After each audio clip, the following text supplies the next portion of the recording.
Good morning everyone, কেমন আছো তোমরা সবাই? লোকের অন্নপ্রাশনের পর থেকে আমি আর তেমনভাবে একদমই ভিডিও আপলোড করতে পারিনি। অবশ্যই তার পেছনে স্ট্রং বেশ কিছু রিজন ছিল। আজকে আমি সেগুলোই তোমাদের সাথে শেয়ার করব। অনেকদিন পর ভিডিও শুট করে সেগুলোকে এডিট করে পোস্ট করে বেশ মন থেকে অনেকটা ভালো লাগছে, কেননা এই কাজটাকে আমি খুব মন থেকে ভালোবেসে করি। আসল কথায় অন্নপ্রাশনের আগের দিন থেকে শ্লোকের শরীরটা প্রচন্ড খারাপ হয়ে যায়।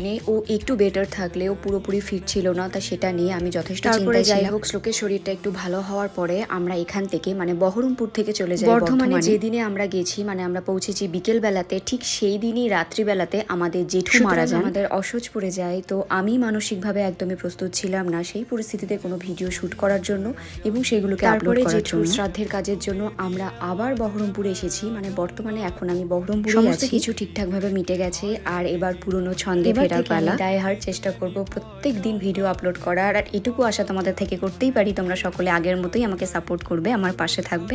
ভিডিওটা কেমন লাগলো জানিও।